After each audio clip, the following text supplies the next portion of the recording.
Good morning and welcome to your Farm and Home Show. My name is Joanna, and this morning we're visiting with Leann Martin, the Logan County Extension Agent for Agriculture and Natural Resources. Good morning, Leann. Good morning, Joanna. Now, Leann, we've both been getting into our chickens because of our sons, but I think there's a lot of people that have been doing that, and we're here at your chicken coop that you constructed, and it is awesome. Now, a lot of people might not be, they'll look at it and say, you know, I can't afford to build that type of chicken house, but there are some fundamental things that we need to think about when we're constructing any type of chicken house. Absolutely, absolutely. And so one of those is mainly space. You know, a lot of people, 3 hens will give you a dozen eggs for every week, and usually that's all that we need if we're just having chickens for ourselves. But if you're selling eggs, or maybe you're obsessed with chicken math like I have become, you have 2 and it turned into 200. But there are some things, and I know that you built this specifically to be able to clean it out for good biosecurity. Absolutely. Sanitation, we have young kids, and with that being said, I wanted it to be the safest environment for them, just along with our chickens. So sanitation was top priority when we went to constructing this.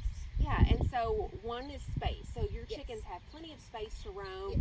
Usually we want 2 square foot per bird inside, and then 2 square foot at least on the outside as well. And 2.5 for bigger chickens. But the breeds of chickens that you have, it's perfect for that.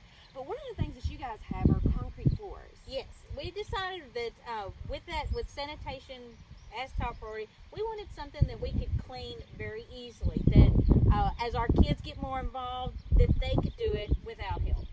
So we decided on the concrete floors, that way that we could, we have shavings on top of those for the comfort of chickens, but as we clean those bedding out, we're able to sweep everything out in one foul swoop, along with concrete and along with the tin. Also gives us the opportunity to wash those floors out with water, so it's a complete sanitary process. Absolutely, and those shavings help absorb moisture from the litter and things like that, so it's a really good setup that way. Yes, it's a health concern for them, a health concern for us as a family, and those shavings give us a very clean avenue that we can then dispose of very easily as well.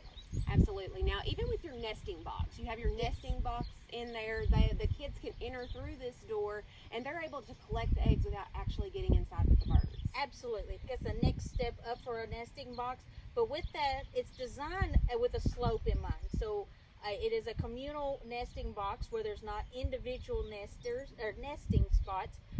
So as the chickens lay their eggs, the eggs then roll back towards the back. This is done for several reasons, not only to protect the egg itself, but for the cleanliness as well. It rolls back, and the kids are able to pull those eggs from the back without being in with the chickens. And if you have a broody style of chicken, those eggs roll down so they can't sit on those. Absolutely. It's light angle, so it rolls directly, and once again, the chickens aren't able to peck at it and possibly burst that.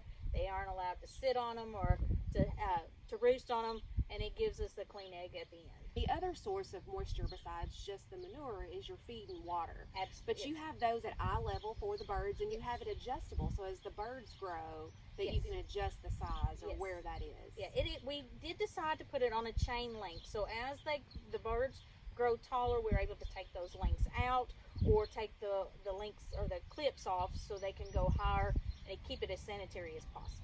Absolutely, because if the chickens can get in there and scratch around and scratch all the feed out, that's exactly what they're going to do, which one is wasteful. And then 2, it also invites rodents and other predators in that we don't want. Yeah, we don't want those. So having those elevated, it's easy to clean, it's easy for the birds to reach, and once again, they're not wasting as well.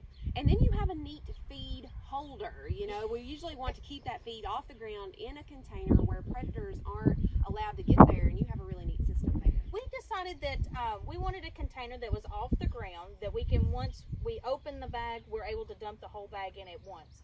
And it also keeps the moisture out of it, because one thing that wastes feed more than anything is having moisture contained, and being inside, moisture contains, it stops up, especially with our window system and airflow.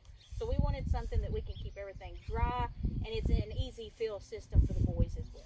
Absolutely. Now, if you're at home and you have chickens and you want chicken coop designs, we have those available at the University of Kentucky. You can just contact your local extension office and we'd be happy to help. Thanks for having us out here, Leann. Thanks, Joanna. We hope you have a great day.